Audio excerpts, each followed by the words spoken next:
Leo, welcome back dito sa Daily Dose of Tarot 111. Kamusta ka ngayon?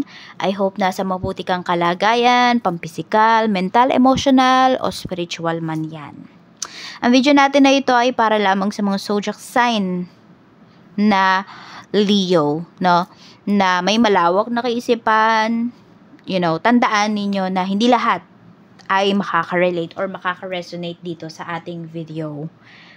And kung bago ka lamang dito sa channel ko, please subscribe ka na and hit the bell notification para lagi ka namang updated. At kung nais mo namang magpa-private reading, i-DM mo lang ako directly dito sa aking page. Matatagpuan mo ang link sa description box or sa comment section kapag sinipag ako or di ko nakalimutan. Kung hindi mo naman i-skip ang ads natin, maraming salamat. Kasi by that, nasusuportahan ninyo na magpatuloy pa yung mga videos natin dito sa YouTube. And also, wag mo natin kalimutan na mag-iwan ng baka sa comment section. Simulan na natin ang reading mo, Leo. This is for you. Tignan natin kung ano ba yung mga mensahe, ano ba yung mga pwedeng mangyari sa'yo ngayong April 2025. Pagdating sa iyong love life, we have ascending. So, may malaking pagbabago pagdating sa love life mo. Either kung single kayo, pwedeng this April, maging in a relationship kaagad kayo. Yung tipong ganun ba? Kahit meron kayong dinedate or wala, meron kayong kinakausap or wala, parang biglaan ba? Pwedeng makilala nyo talaga yung taong para sa inyo. Ayan, marami din kayong matututunan na ugali ng person mo, ugali mo, pagkasama mo siya, yung mga tipong ganon. And meron dito po, talagang papasok po kayo sa new phase ng life niyo. Maaring may magpapakasal. So, congratulations po na sa mga Leo na magpapakasal this month. Check natin yung iba pang energy, okay? Energy pa po, spirit guide, pagdating sa love life ni Leo. Tignan natin yung iba pang energy. We have Page of Pentacles. Ayun nga, meron talaga dito. Meron kayong inaaral ng person mo.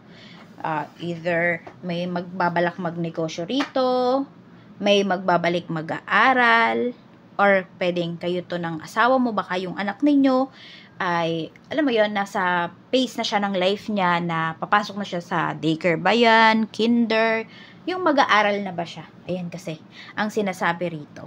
Meron din, magbabalik pag-aaral. So, baka naman yung iba, maaga kayo nag-asawa and this year, yan po yung time para kayo ay bumalik sa pag-aaral. So, basta, meron kayong mga pinaghahandaan po dito ng person mo. And yun nga, yung iba nga, kasal yan, o kaya naman, binyag. Yan po. Tignan natin. Pagdating naman sa kaperahan, kamusta naman ang iyong kaperahan? Kamusta naman po ang kaperahan, spirit guide? Sa kaperahan, we have 8 of Swords. So, medyo stress yung iba po sa inyo, ha? Pagdating sa kaperahan, kasi nga pwedeng maraming gastos dito. And also, pinapakita rin, maaaring nagstay kayo sa inyong comfort zone. The usual na work, the usual na pinagkakakitaan po ninyo na maaaring hindi na sumasapat. Pero nag-stick pa rin kayo dyan dahil natatakot kayo, na gumawa ng mga bagong moves towards your finances. Ayan, we have the Hanged One. Medyo may struggle po talaga kayo dito pagdating sa pera. Yung mga hinihintay ninyo, nakabitin siya eh. Wala pong pagkilos na sinasabi rito. 6 of Swords.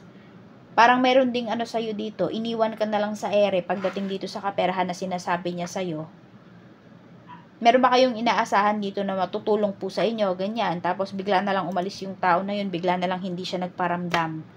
Ginaus kayo ba pagdating sa pera? Pwedeng may na-scam rito, or yan ingat po kayo ha. Kung hindi pa to nangyayari sa inyo, mag-iingat kayo.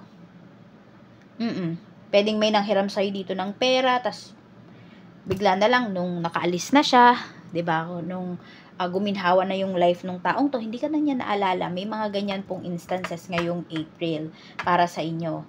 So, ang dami yung sinacrifice dito, oh. Kung kayo naman po ay kayo yung aalis dito, tingnan natin ha kung maganda ba yung kapupuntahan mo kasi tingnan natin.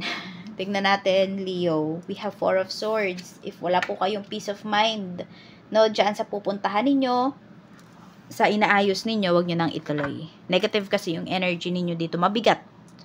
Mabigat yung energy ninyo. Sa inyo to mismo nagsisimula eh. Iba kasi yung maiisip ninyo. Hindi kayo mapakali.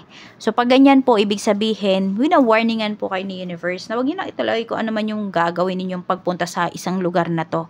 Kasi, ayun eh, nafe-feel nyo na teka, hindi ka sigurado, hindi ka 100%. Tigilan nyo na po yan. Okay? Baka need yung umiba ng direksyon kapag ganyan. Tignan naman natin ang iyong career. Okay. Okay, money, career. Tignan natin. Kasi ang money and career nyo naman ay magkarugtong yan. Hindi lang naman kayo, Leo. Lahat tayo. Diba? We have writer. Pwedeng may pipirmahan po kayo rito. Ayan ha, kung ano man yung pipirmahan nyo na to. Pwede kasi na mapasubo yung iba sa inyo. Baka mamaya may bigla kayong pirmahan dyan. Di nyo naman binasa.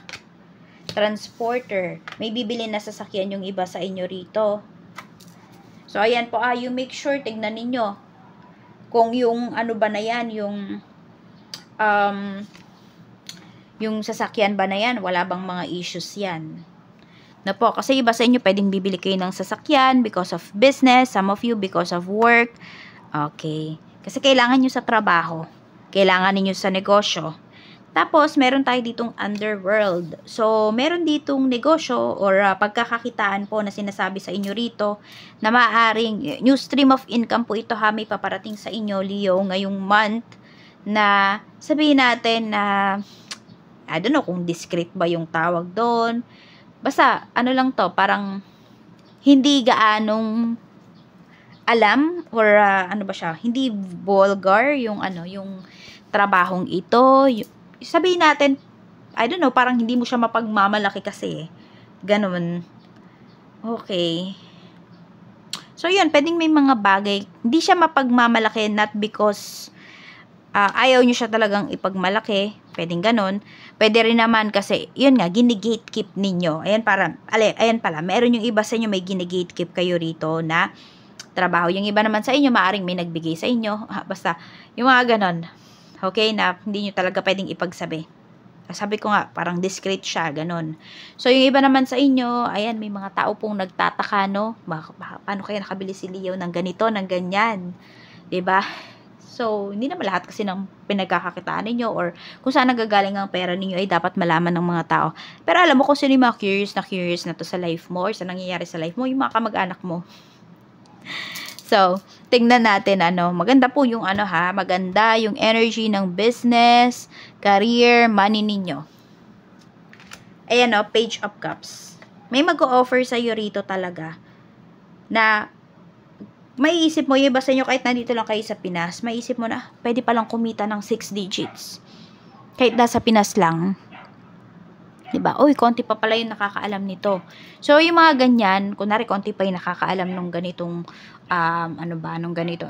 Kung ano man yung negosyo na yan, ano man yung pagkakakita na yun, i-grab ninyo. Pag-aralan nyo, tas i-grab ninyo yung opportunity. Kasi pwede po talaga kayong kumita ng malaki. Na hindi nyo na kailangan mawalay pa sa inyong family. So, kaya nga pala yung iba sa inyo dito, diba? Meron kayong pinopursue dito, na hindi talaga kayo sigurado, pwedeng napapasubo na lang kayo, nape-pressure na lang kayo, ayun. Kaya siguro, yun yung nararamdaman ninyo, kasi nga, dito kayo dinadirect ni universe, diba? Dito sa pagkakakitaan na to, na hindi mo na kailangang malayo sa family mo. Pag-isipan nyo po yun. So, may offer sa'yo rito, may good news ka rin na marireceive coming from your career. So, yung iba naman sa inyo, yung career nyo naman, hindi naman yan, yung patagong career. Ito, yung career ninyo na to, pwedeng alam to ng mga tao. You know? So, ayan po, may good news kayo na marireceive dyan pagdating sa inyong career. Sabi nga dito, di ba, may pagbabago, may pag-angat, may pag-usad pagdating sa life mo. So, ito na yon kung ano man yung hinihintay mo na to. Kung ano man tong hinihintay mo na position, opportunity, pagdating sa career, makukuha mo na yan, Leo. So, business, tignan natin yung energy. We have Ace of Cups. You see, napakaganda ng energy pagdating din sa business mo dito. Nag-uumapaw talaga yung blessings. Okay, pwedeng may mga clients kayo dito, nagaling pa sa ibang lugar. alam mo yung pinupuntahan pa yung business mo, o kaya naman makaka-receive kayo dito ng lots of praises pagdating sa iyong mga clients. And word of mouth, yan din yung nakikita ko pagdating sa business mo. Oh, napakaganda ng energy. Ang dami mong matutulungan din in terms of your business. I mean, sabihin natin, hindi kayong magcha-charity ha.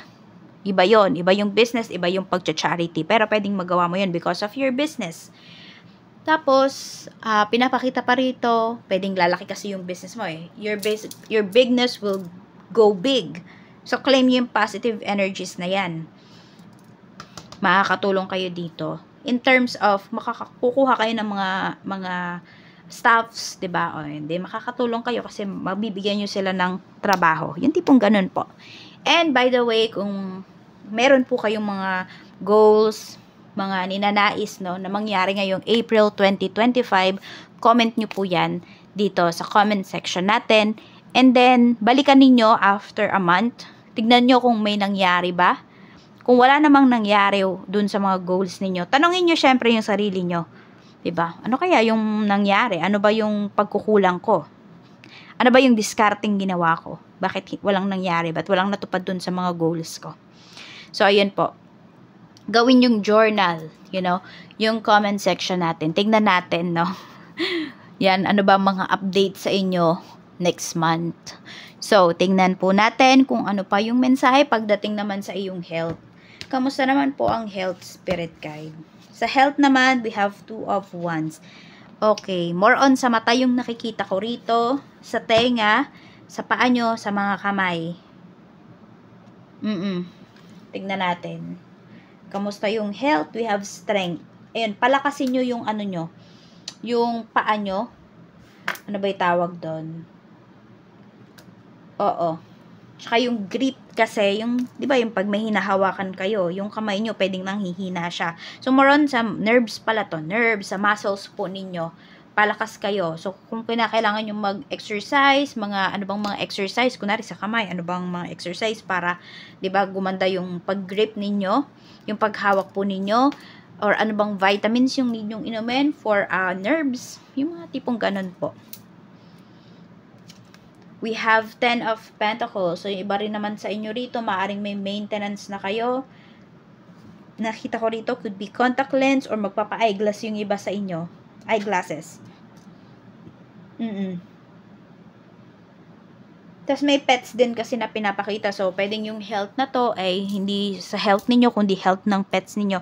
Naniniwala ba kayo na kunwari may sakit ka, tapos nagkasakit yung alaga mo or nawala? Yung iba sa inyo na ano nyo na parang sinalo kayo, parang sinagip kayo, naniniwala ba kayo sa ganun? Ayan, ayan, parang may ganun kasing mangyayari sa inyo, Leo, this month. Pwedeng may sasalo, no? Hindi man siguro sa inyo, pwedeng sa isa sa family members po ninyo, may sasalo na pets, kung meron kayong pets, ganun. Tapos, mag-ingat din po kayo, kung may makita naman kayo na mga, kunwari, patay na ibon, bangaw, alam mo yun, yung secure na secure yung bahay ninyo, na alam mo na walang makakapasok na bangaw or something insect. Kung meron kayong makikita, yung iba sa inyo may gumagawa sa inyo, may nagsa-psychic attack sa inyo kapag may nakita kayong mga ganon. Kaya mag-iingat po kayo. Okay? So, protect your energy, hindi lang physical, no? Even your energy po. So, tingnan natin. Ano pa yung mensahe? Okay, mga maiisip mo naman this month. Mga maiisip mo this month, mga dapat mong pag-isipan. Ganyan, 3 of Wands. So, expansion talaga yung pinapakita dito. Ayan, pag-angat po talaga. Maaring nafe-feel nyo na kasi na ito na yung month na para sa inyo, Leo. Na, you know, sabi ko nga, your business will go big. Not just your business, but your career. Ayan. Tas meron din nga, hindi lang yung ganyan yung lumalaki, kundi pati nga po, na pati yung pamilya ninyo, yung anak po ninyo. So, ayan, napakadaming exciting things na mangyayari sa life mo and you are excited about it. Ito yung mga iniisip-isip mo. May pag-travel din, so baka may gusto magbakasyon, mag-summer getaway. Ayan po, pwedeng yan din yung iniisip ninyo, pero tignan nyo syempre yung inyong, yung inyong budget, kung kaya ba. dapat, okay, mga mararamdaman mo. Death card. Okay, so pwedeng literal, merong mawawala. Pwede rin naman na sinasabi dito is pagbabago, which is ito nga yung sinasabi na yon, di ba? May mga pagbabago talaga sa life ninyo. Check natin. So, yan, may mga kakabahan na naman, ano? Pero pag puro positive naman yung sinasabi ko, nagrereklamo naman yung iba na ganito, ganyan. Pero pag may nakita naman tayong ganito, ano naman yung iba. So, alam mo yun, minsan di ko alam kung saan ako lulugar sa inyo, Leo. Pero, ayan yung pinapakita rito. So, dapat mong pagfokusan, okay, your mental health. Pwedeng sobrang nape-pressure ka talaga rito. Ayan, nape-pressure yung iba sa inyo. So, needs versus wants. No, pag-isipan nyo mabuti, ano ba yung mga needs ninyo? Ano ba yung sa tingin nyo ay gusto nyo lang? Sabi natin, meron dito, magpapabinyag kayo. Pero gusto nung isa, bongga. Yung gusto mo naman, simple lang. Yung mairaos lang. So, pag-usapan po ninyo. Or kasal, hindi pala talaga ninyo kaya na, kunwari, 200 yung guest ninyo. Ang kaya nyo lang pala, 50 to 100. So, pag-usapan nyo po yan. Kasi ito, yung iba sa inyo, hindi pala kaya, nape-pressure, hindi nagsasabi. So, baka kung ano pang mangyari sa inyo yan, baka maging sakitin kayo rito. Or mauwi yan sa depression. Kaya pag-usapan po, no? Dapat iwasan the devil, mga bisyo. Okay. Kaya ayun, yung iba sa inyo dito, baka lumalabo na yung mata ninyo, hindi na kayo humihinto sa pagpo-phone. Ano pa, may nagsusugal ba rito? Kung hindi kayo to, pwedeng family members po ninyo nagsusugal. So, dapat iwasan. So, siguro, ano ba, dapat mo nang iwasan yung tao na yan kasi, ano ba, naapektuhan na yung business mo, naapektuhan na yung mental health mo, diba? Natulungan mo na eh, tapos ayaw pa rin talagang huminto. So, maybe that is not your karma. Karma yan ng person na ito. No? Na baka, hindi mo talaga siya matutulungan. Yung tipo ganun, nape-pressure kasi yung iba sa inyo eh.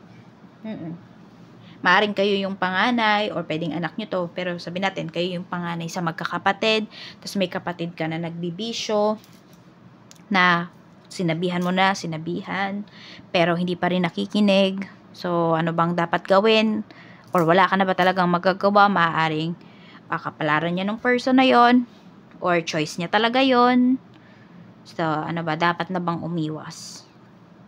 As much as possible, siguro, ayun, iwasan mong intindihin yung mga problema ng ibang tao, Leo. Mag-focus ka sa problems mo, mag-focus ka sa sarili mo, mag-focus ka sa health mo. So, blessings na paparating, tignan po natin yan. Blessings na paparating para sa'yo this April 2025. Blessings po na paparating, Spirit Guide. We have clarity. So, yun nga. Diba? Magkakaroon ng solusyon yung mga problema mo kasi mapag-uusapan po ninyo. Okay? Magkakaroon ng linaw na, okay, ito pala yung gusto mo, ito pala yung kaya mo. Diba? Kaya kailangan yung magsalita, you speak for yourself. Diba? Para magkaintindihan din kayo ng taong ka-deal mo. Diba? Malinaw. Wala na yung read between the lines. Wala na yung manghuhula ka ng nararamdaman ng person mo or yung person mo manghuhula kung ano ba yung nararamdaman mo. Diba? It's time to clear things up. Pagdating dito sa mga goals ninyo, sa mga gagawin ninyo, mga projects po ninyo ngayong April 2025. Tingnan naman natin yung lessons, no, or paparating na negativities or lessons sa life mo this month. 4 of Cups. Ayun din. Isa pa, wag daw maiinip. Kasi, lahat ng nangyayari sa atin, may perfect timing yan eh. O sabihin nga natin, yung pangit na nangyayari sa buhay natin, pwedeng iniisip mo, ay naku, malas naman. Diba? Wrong timing. Akala mo lang wrong timing yun, pero pwedeng yun ay perfect time talaga para doon na mangyari yung negatibo na yun sa life mo. Kasi may lessons doon.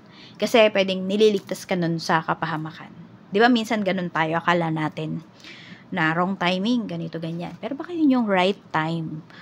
Yun. Kaya ito, huwag kayong magmadali, huwag kayong maiinip. Yan yung parang lesson sa inyo ni Universe. Angel message naman para sa'yo. Angel message para sa'yo. Tingnan natin. Leo, angel message para sa'yo. Ano po yung angel message natin for Leo? Prosperity. Ayan. Sabi dito ni Archangel Ariel, your material needs are provided as you follow your intuition and manifest your dreams into reality. So, ano sinasabi sa'yo dito? You need to have a concrete plan. Kaya nga, clear things up. Ayan yung sinasabi sa'yo. Okay? So, may paparating na blessings, malaking blessings. Sabi ko, you will go big this month, Leo. Claim mo na yung positive energy na yan. Isama mo na yan sa mga manifestations mo.